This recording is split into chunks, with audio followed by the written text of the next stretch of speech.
하나님의 말씀 보겠습니다. 하나님의 말씀은 에레미야 4장 5절에서 9절까지입니다.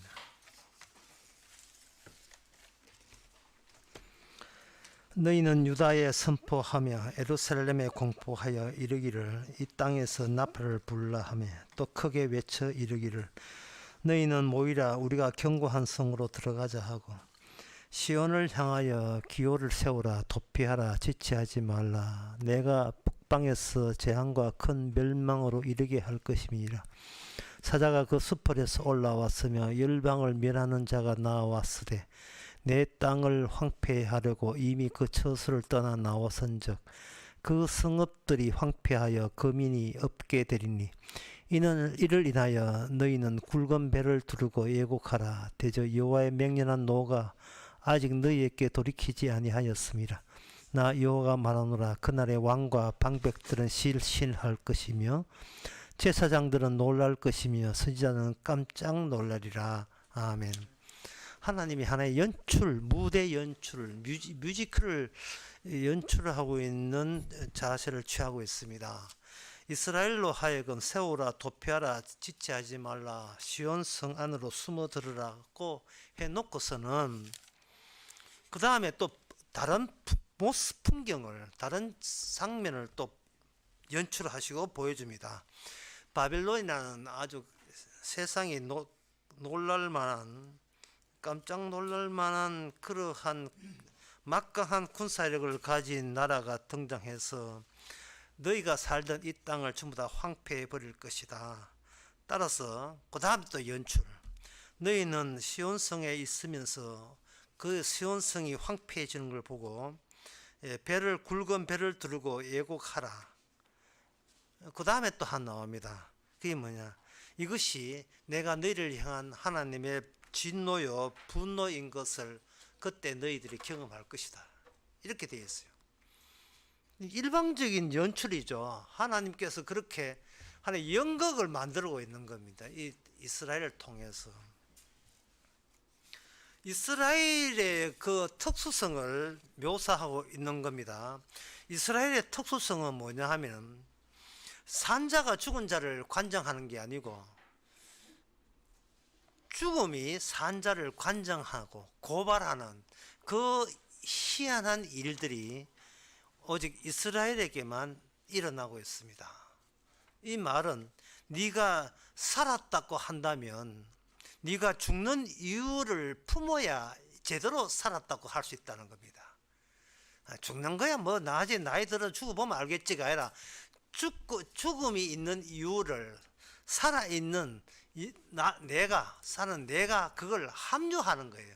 그걸 품고 가는 거예요. 이게 이방 민족과는 달리 이스라엘의 특수성입니다. 하나님이 분노하는 이유, 하나님이 심판하는 이유를 다른 민족에서는 감을 못 잡고 오직 이스라엘에게는 그 감을 잡아야 된다는 거예요. 그죠? 그 하나님의 죽음의 이유, 그걸 우리가 죽는 이유를 미리 땡겨서 알아야 되는데 그 죽는 이유를 압축하면 그게 약속이라는 겁니다. 보통 그 직장 갔던 그 남편들이 이제 퇴근하면 일찍 집에 들어가야 된다는 생각이 들어요. 그것은 뭐냐 하면은 그거는 가족에 대한 말하지 않는 약속 때문에 그렇습니다. 약속이 가족 구성원을 묶어주고 있죠. 이것은 주님과의 자기 백성과 마찬가지예요. 비록 주님은 보이지 않지만 약속은 살아있게 하는 겁니다. 그 주의 강림이 주에 오신다는 그 강림이 오늘 성도에게는 일찍 퇴근을 해야 되는 것처럼 어떤 경우라도 주님을 떠나면 안 된다는 그러한 약속의 지배를 받는 마음을 갖게 만듭니다. 그런데 그 주께서 강림하시는 이유, 그 이유에 대해서 바로 오늘 에레미야의 오늘 본문이 무엇 때문에 강림하는지를 이스라엘에게 소상히 밝히고 있습니다. 하나님의 분노, 하나님의 진노 이런 것 가지고 찾아온다는 거죠. 그렇게 되게 되면 여기서 우리가 그동안 하나님의 약속을 관심 두지 않았던 이유가 우리 자신이 전부 다 기분 파기 때문에 그래요. 감정에 휘말려 가지고 약속이 뒷전이 되고 말았던 겁니다. 인생 자체가 기분 따라 살아가요. 촛불 집회가 이 기분이에요.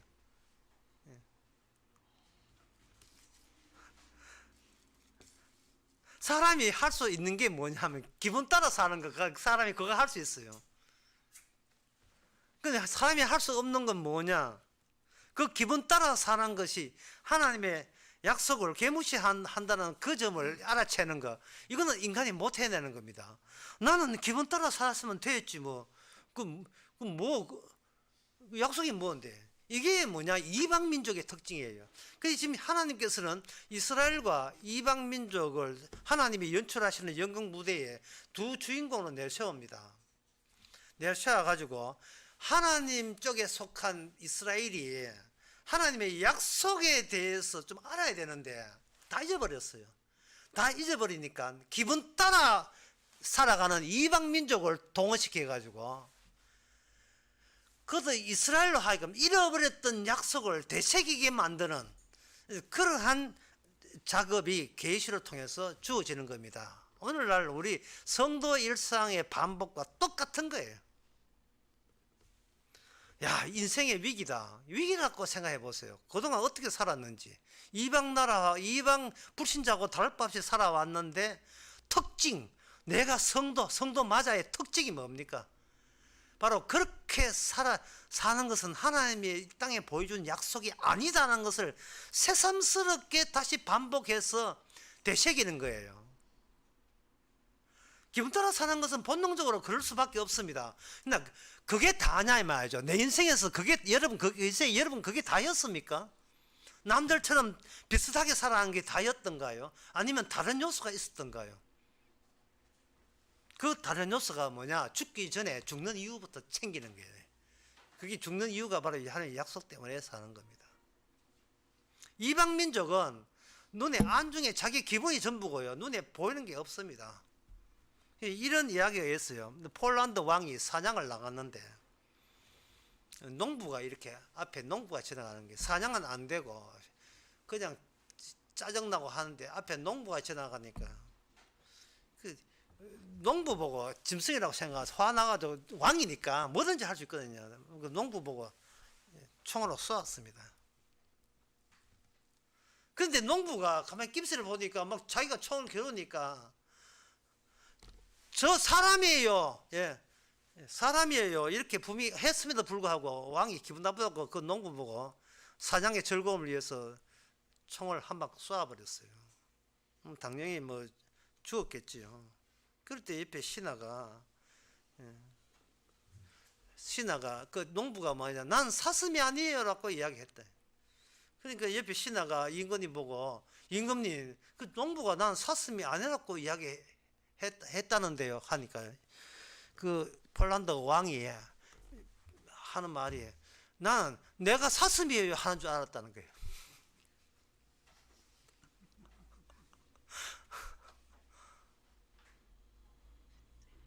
이방 민족한테는 자신의 기분, 왕의 기분, 침략자의 기분, 그게 전부입니다. 푸틴한테는 우크라이나 그 국민들은 그건 안정이 없어요. 우리도 사람입니다 말은 귀에 들리지는 않습니다. 그냥 기분 따라 그냥 전쟁한 거예요. 기분 따라. 근데 그게 모든 인간이 그런 잠재력을 다 갖고 있다는 겁니다. 그리고 심지어 이스라엘도 그런 식으로 살아왔었어요. 하지만 이스라엘의 특수성은 뭐냐? 그래, 네가 기분 따라 사는 걸 이해해. 그래서 인간은 그럴 수밖에 없어. 하지만 달라야 돼. 하지만 뭐든 다르냐? 왜 하나님은 인간을 향하여 일을 어떻게 하는지를 그거는 너희만큼은 알아야 된다는 거예요. 그건 이스라엘을 통해서 계시가 나타납니다. 자, 그러면 이스라엘이 왜 이방 민족의 우상을 섬기고 기분 따라 사는 나라에 흉내를 내면서 그게 부러워하면서 왜 그렇게 그들은 살았는가? 그들에게는 뭐가 있었냐 하면 약속의 땅의 거주자라는 그런 자부심 같은 게 있었어요. 결과적으로 약속의 땅을 차지했으니까 이 땅만 붙들면 된다는 겁니다. 중요한 것은 이 땅이, 사람 땅 옷은 못 사니까 이 땅이 왔을 때 꽉 잡아야 된다는 거예요. 그 땅이 하나님의 약속이라 본 거예요. 그게 잘못이었던 거예요.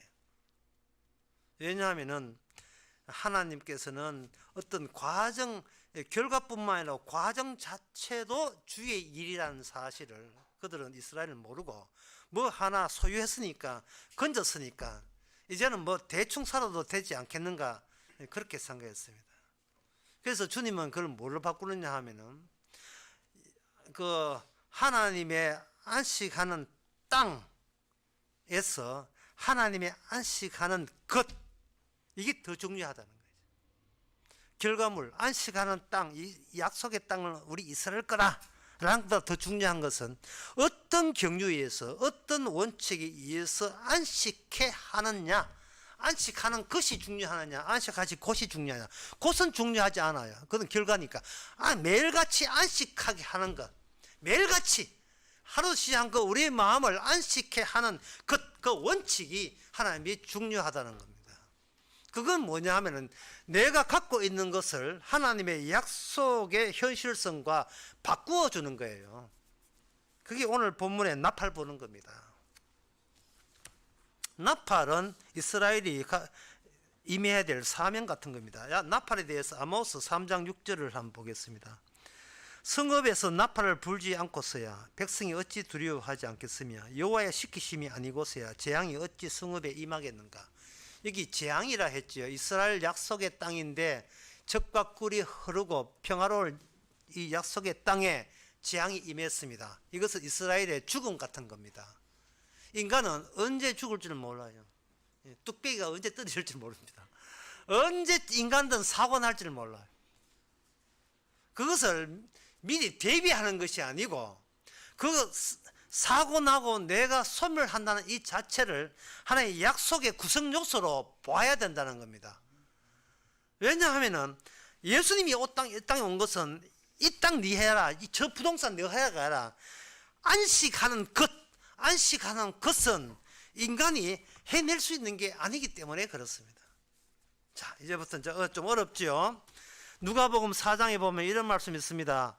누가복음 4장 17절에 보면 선지자 예수님께서 성전에 이제 앉아서서 안식일 날 선지자의 이사를 글을 펴서 이렇게 기록한 데를 찾으시니 곧 주의 성령이 내게 임하셨으니 이는 가난한 자에게 복음을 전하시려고 내게 기름을 부으시고 나를 보내사 포로된 자에게 자유를, 눈먼 자에게 다시 보게 함을 전파하고 눌린 자에게 자유케 하고 주의 은혜의 해를 전파하게 하라 하심이라 이랬어요.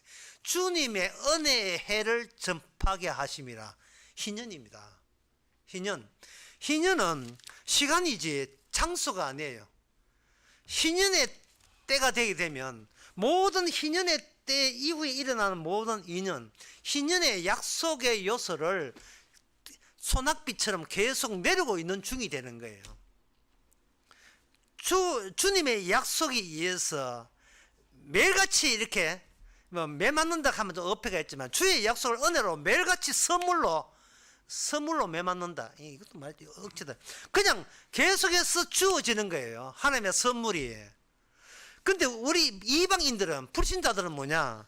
이건 내 거다 하고 지 가진 것을 지키고 그걸 키우고 그걸 유지하고 결사적으로 붙드는데 혼신의 노력을 다하고 있어요. 내 이름으로 내 등기된 것은 뭐지? 내 거라고 이름 할치는 게 뭐지? 이걸 붙들고 있는 거예요. 이스라엘도 맨 거짓 했어요. 은혜해, 이 희년이라는 것은, 희년에 하는 일은 뭐냐 하면은, 우선 여기 누가복음 4장에 있는 말씀처럼, 가난한 자에게 복음을 전하고요. 포로된 눈먼 자에게 보게 하고요. 잡힌 자에게 자유를 주고요. 눌린 자를 자유케 하는 게, 이게 은혜의 계시의 약속입니다. 그러면 여기 포로된 자, 눈먼 자, 눌린 자, 이 자들은 왜 이렇게 가난한 자, 이 자들에게는 왜 이렇게 이런 처참한 환경이 되었습니까? 그것은 하나님의 분노를 유발할 수 있는 그런 속성이 자기 안에 있는 거예요. 그래서 오늘 본문 같은 예레미야 같은 경우에는 뭐냐 하면은 그 연출된 그 상황이, 내가 나팔 불 테니까, 지난 말씀도 그렇지만 나팔 불 테니까 나팔 불 때 너가 너를 공격 한번 해봐라는 거예요. 너가 너를 공격해봐라. 자, 정말 이거는 인간의 능력으로서는 불가능한 거죠. 그 팝송에 이런 노래에서 제목이 너무 마음에 들어요. 제목이 그 우리말로 번역하면 7자인데 무사히 돌아오길. 제목이 무사히 돌아오길. 이 말은 뭐냐 하면은,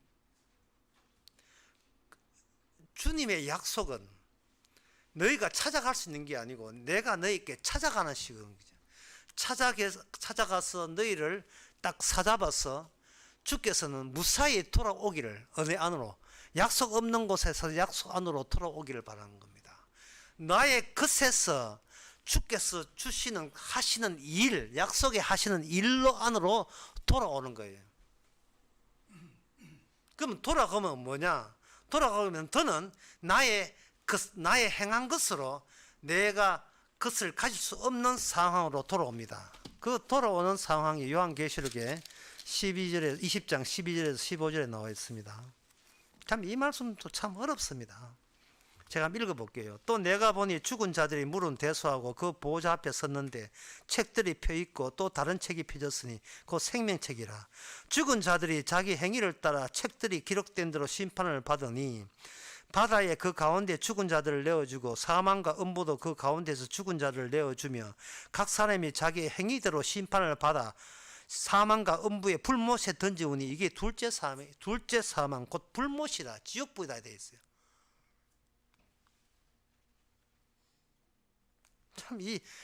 그러니까 인간이 죽음을 미리 맛보지 않고 살아있을 경우에는 뭐만 기대하느냐? 내가 행했잖아요.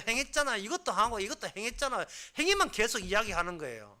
그러니까 자기 행위에 대해서 자꾸 의미를 주는 거다 이 말이죠. 자기 행위에 대해서.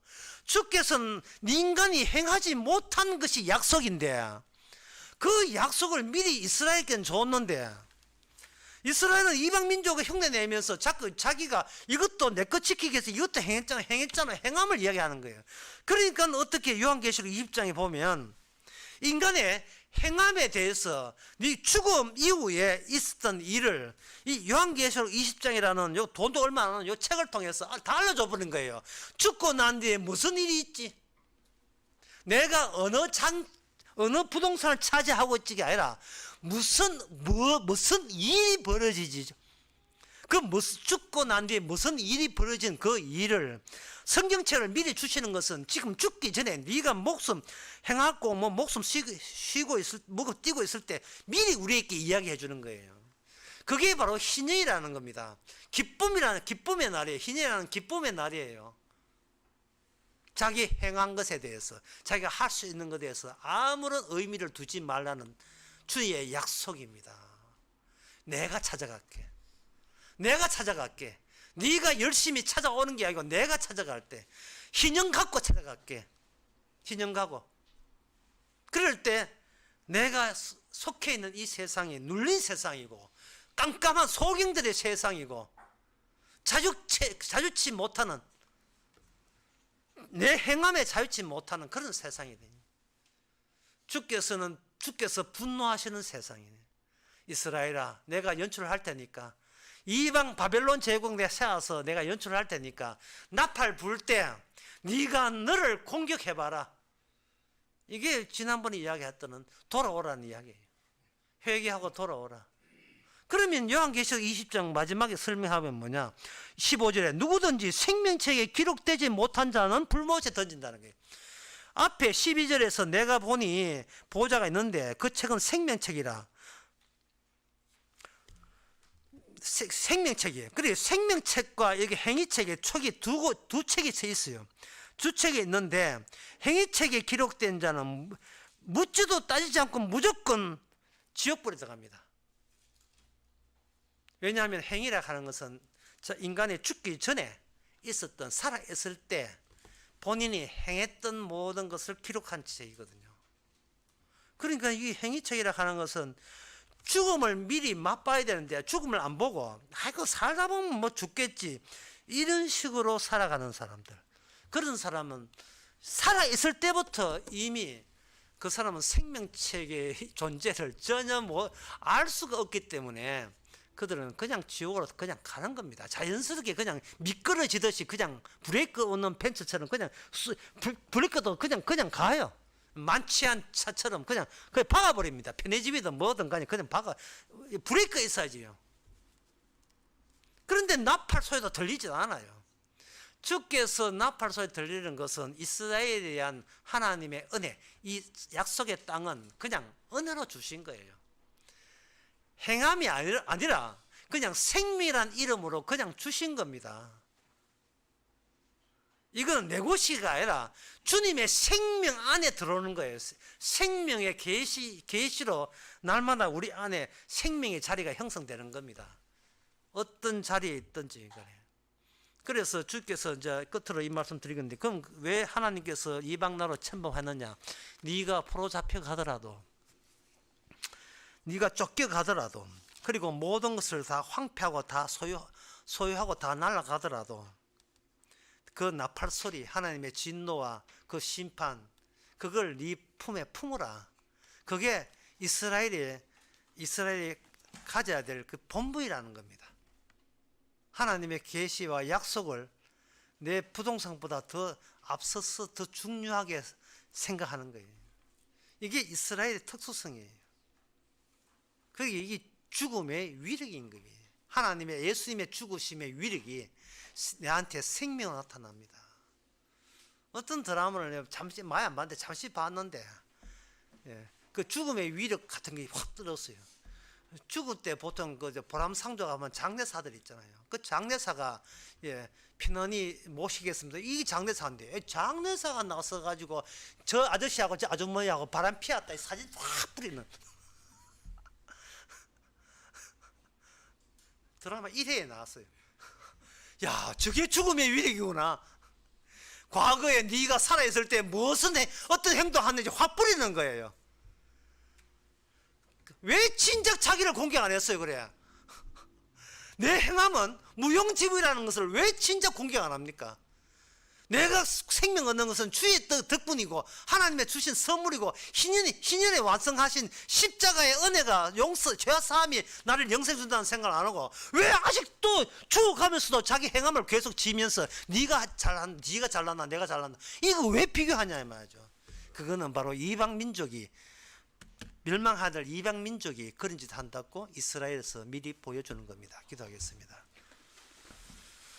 하나님의 아버지, 기분대로 사는 거, 자기 행함의 가치, 의미를 챙기는 거, 불신자들이 그렇게 하고 신자라는 우리도 따라 같이 하고 있는 현실에 있습니다. 차이점이 뭔가가 있어야 되는데 죽고 난 뒤에 있는 생명책엔 그 죄의 사함의 능력이 오늘날 우리 자신에게 희년으로서의 미리 장렬하게 하여 주시옵소서. 예수님의 이름으로 기도합니다.